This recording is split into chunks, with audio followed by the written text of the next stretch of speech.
Hey folks, how's it going? Welcome back to the channel and welcome to a show that a lot of people had suggested that I check out, so hopefully this video lives up to your expectations. Today we're going to be talking about Toilet Bound Hanako. And that title almost made me not watch the show because it made me think it was going to be just toilet humor.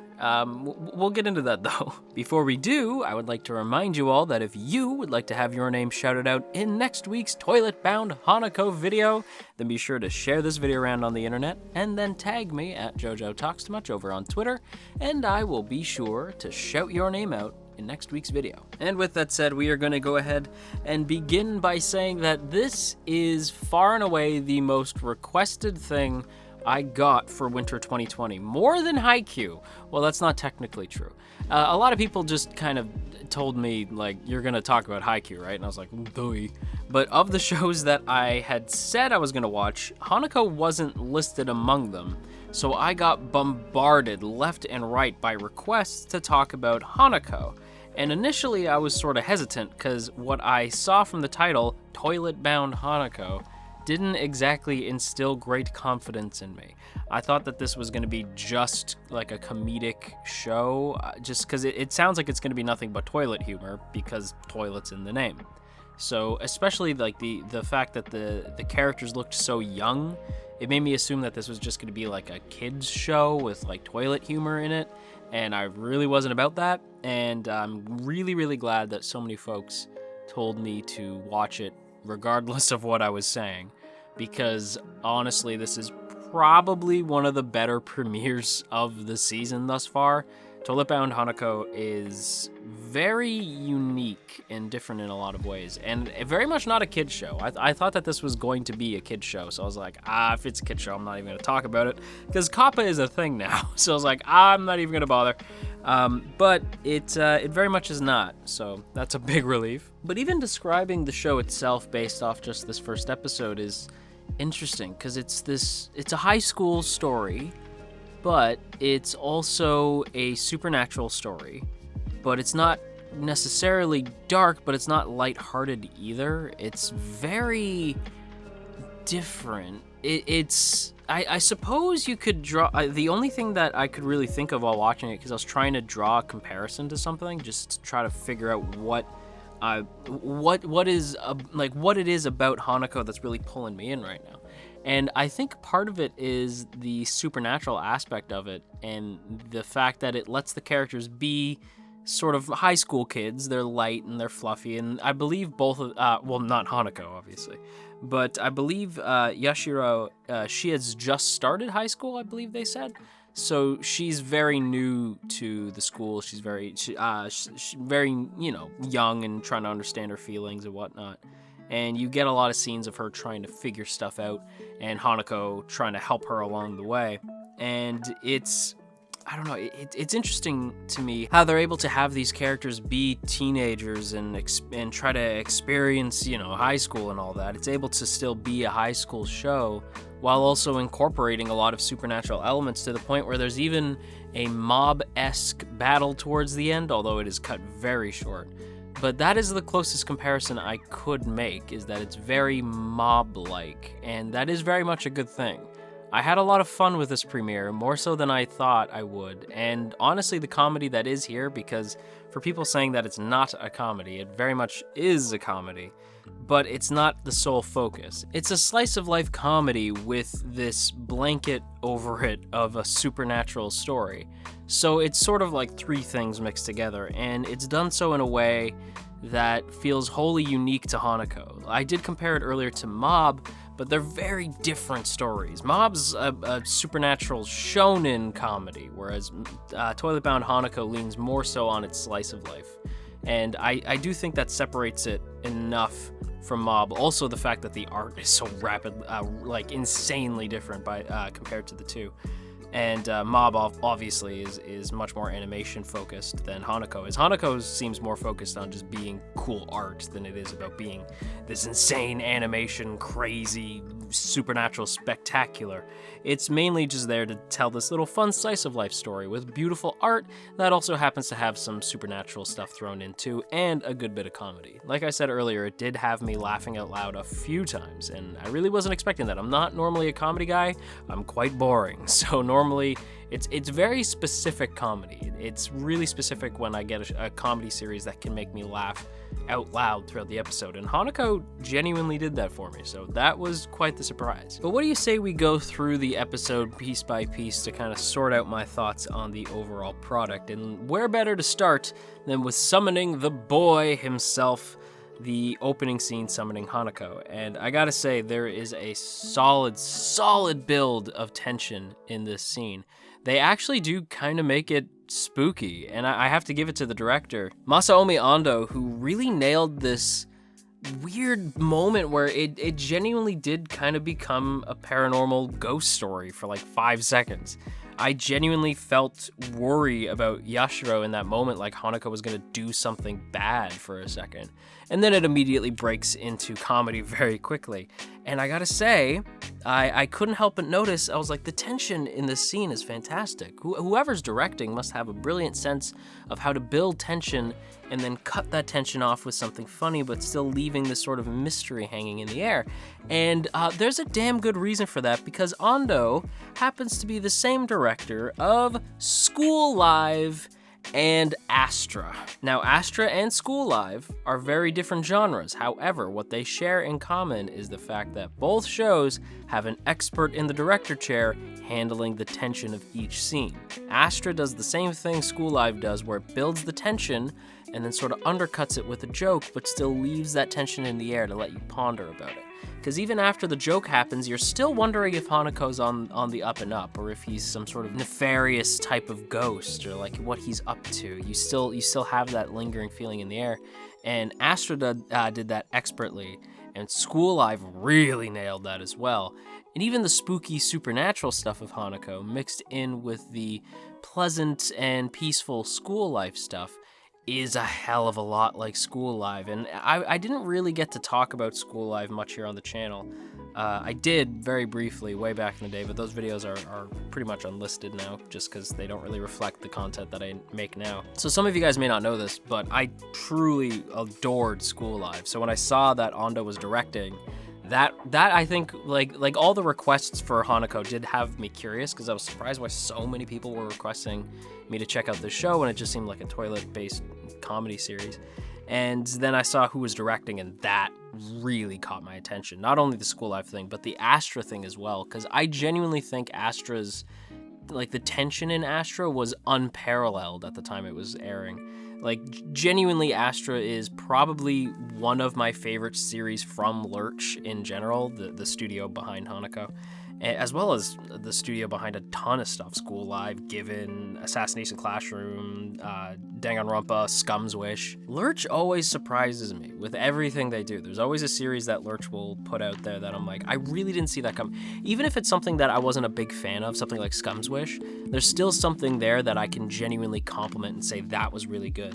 Lerche has a talent of assembling a really solid team behind everything that they put out. Ando even directed Scum's Wish, which the direction and the art in Scum's Wish was easily the best part, as well as the insane soap opera-like drama between the characters. But we're not here to talk about Scum's Wish. We're here to talk about Hanako. And as I said in the scene where Yashiro summons Hanako, you feel Ando's presence as a director. Ando's one to look out for. If you see this name show up as a director, pay attention, because that show's going to be great. And it's funny too, the first meeting between Hanako and Yashiro is much more playful than I thought it was going to be. And like I said, there's still this sort of tension in the air where you're not sure if Hanako's going to be nefarious or not.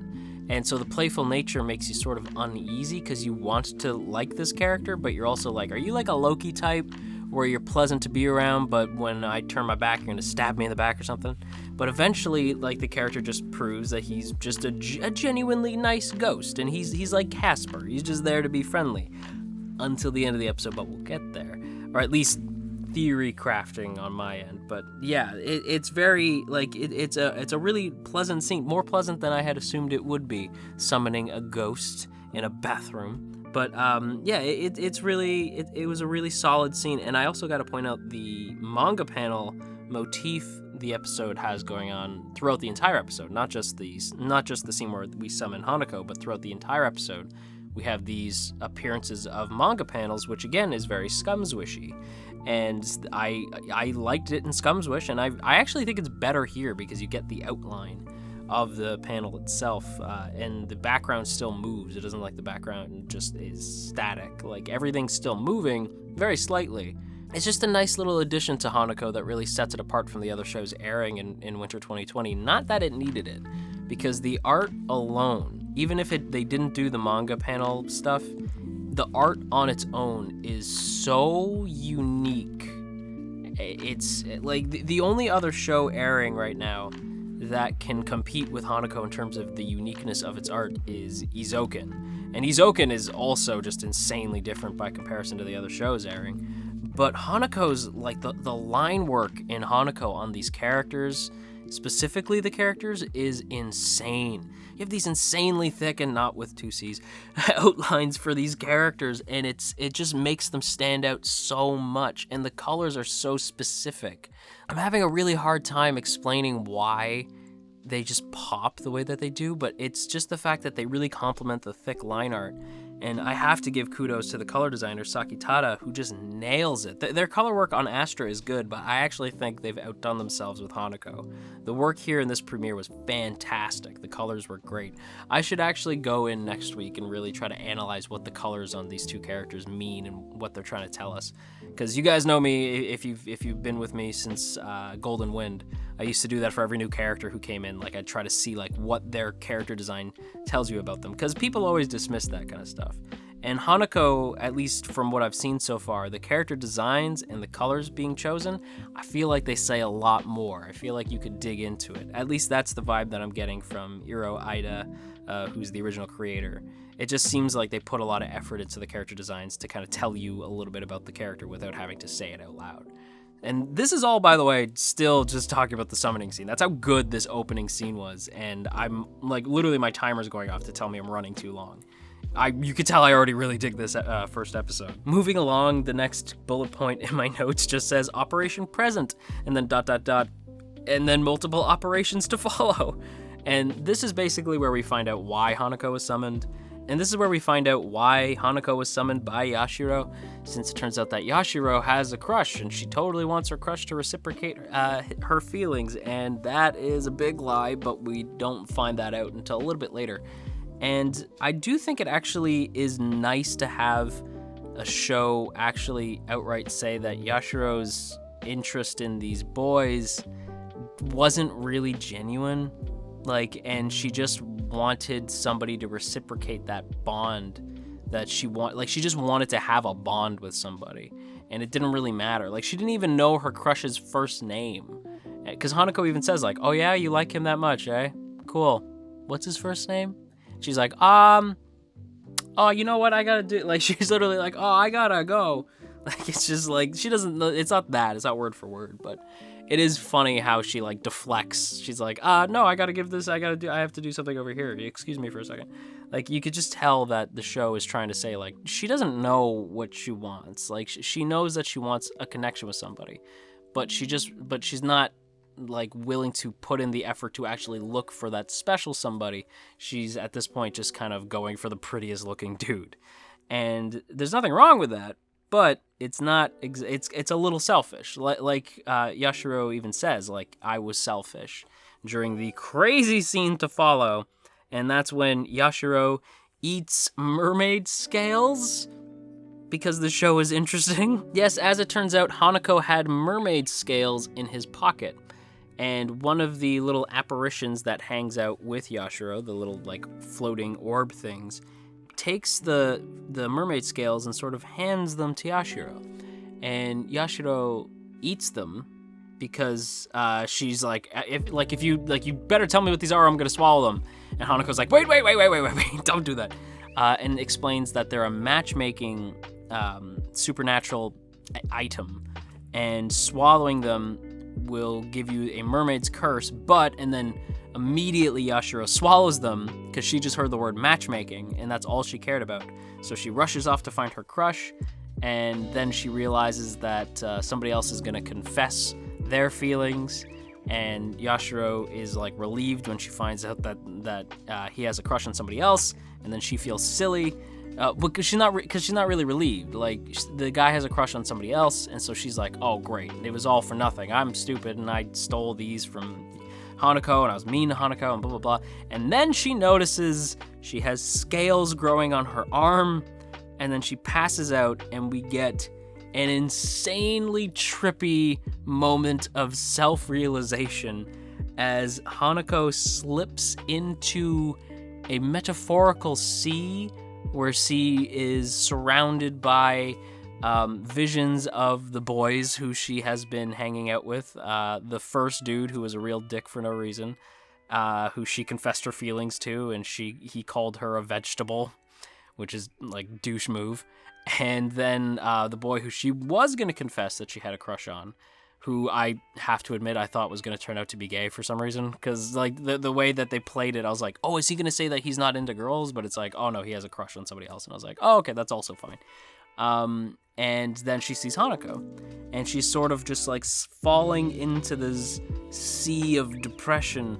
And it's shot really well because it's all symbolism until it isn't. And it's just her trying to come to grips with the fact that she feels like she's just trying to sort out her emotions in this sea of emotions that she's literally floating in. And this eventually comes to a head when she hears Hanako's voice and realizes that she's still floating, but then she looks up and sees Hanako holding a fish in a fish bowl. And then she realizes that she's looking in a mirror and she is the fish. She has straight up become a fish that Hanako is taking care of right now. And that made like that. I had to do a double take because I was like, what the hell just happened? I genuinely thought that Yashiro was going to end up staying a fish, and that this was going to be a cautionary tale, and that we were going to get like a new main character later or something like that. That this was going to be like the Twilight Zone meets Supernatural Anime High School or something like that. It doesn't quite go down that way, but that also would have been pretty dope. But no, as it turns out, Hanako ends up having to throw down with a mermaid to defend his newfound friend, and it's pretty dope if I'm totally honest. I do wish that the fight had gone on a little bit longer, because seeing Hanako like bust out the knife and throw down, it made me go like, oh, okay, so this is what people are talking about. Because it's not quite a comedy. It's actually trying to have some action, trying to be a supernatural story, and also trying to be a slice of life. Really, like, let us settle in with these characters, find out what makes them tick, figure out who they are as people, as most good slice of lives tend to do. Where you really get to know these characters as people. And I have a feeling we'll get to know this cast really well by the end of the first season. And having Hanako fight to protect his friend was a genuine moment, because he even says, like, nobody's really summoned me or can summon me, so you're like the first person I've spoken to in a while. So on some level, you can tell that he just wants to protect this new friendship. But, and here's where I start to do some theory crafting, as I said earlier, director Ando has a tendency to leave tension in the air, and that tension kind of carried over throughout the whole episode without me even noticing that I was still feeling tense. And that is when it comes into play later, when Hanako protects, defends Yashiro, sends the mermaid away in a cool fight that, again, I wish lasted longer. But then he's talking to her, and he says, like, you dummy. Like, I told you that, this is what happens when you mess with apparitions. But he has a smile on his face, and I started to think, like, did he plan that? Like, did he know what he was doing? Did he purposely get her to eat the mermaid scale? Because he also eats the mermaid scale, so now they're stuck to each other. They have a newfound, like, link where she can actually physically, like, interact with him. Like, she actually punches him at one point, like, jokingly, like the typical, like, anime tsundere punch, and he feels it. He, like, gets knocked back, and she's like, whoa, and he tries to explain, like, yeah, we have a bond now, and we're connected now. And I have to wonder if he did this whole fish scale thing on purpose to get her this bond, because that's what he said he was going to do. That was what she asked for. and he's a ghost, so he fulfilled that quote-unquote contract. He just did it through maybe some kind of cheekier means, and maybe it was also a little bit of self-interest. Maybe Hanako was kind of sick of being alone, and so he did this on purpose so that he could A, have somebody to hang out with and talk to, but also to have a human friend to do shit for him.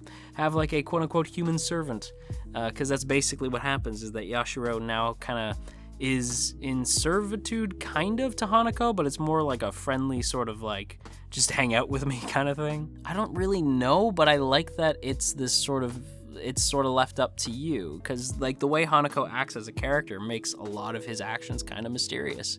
He's playful and interesting in a way that I just wasn't expecting. Yashiro herself is really sweet and a lot more of a deeper character than I thought we would get. And again, the character designs, while they do tend to draw these characters to look a little bit younger than I think that they should be drawn, since I think they say that they're in high school, they're a lot more fleshed out than you would think. Even the crush, I assumed he was also going to be a dick, but they kind of play him like, no, he's a nice kid. He doesn't really know Yashiro that well, and he has a crush of his own, and I'm excited to see more about him down the line. I was again just really surprised. The show really caught me off guard, and I can't thank you guys enough for recommending it. It was a really pleasant surprise. And the OP and ED are pretty rad too, so that helps. On that note, everybody, I'm gonna give the premiere of Toilet Bound Hanako a strong rank of A. We're talking like neck and neck with Izoken levels of like, this is a really solid premiere. I really enjoyed this. And that's gonna do it for today's video, everybody, so I hope you guys enjoyed, and before we go, as always, I have to give a big thank you to the good folks over on Patreon, especially those in the Earl Grey tier: Andrew W., Calvin A., Crowbar of Irony, Daniel G., Digger the Fox, Dominic G., Ionos, Urza, Ginkutaku, Godzilla Fan, No For Nothing, Maria Teresa, Marshall B., Mirth Mouser, Cell, Shadow Creative, Sipco Games, Somastan, Stephen G., Sakochi, Tristan G., and Verdon. A huge thank you to all of you in the T Squadron for your continued support, and if you too would like to join the T Squadron, then be sure to check out the first link in the description to check out our Patreon page, see all the cool rewards you can get over there, as well as access to our Patreon exclusive Discord for as little as $1 a month. And with that said, we're gonna wrap up today's video, everybody, so thank you all once again for watching, and if you are feeling stressed out today, then you go have yourself a warm cup of tea, and I will talk to you all again real soon.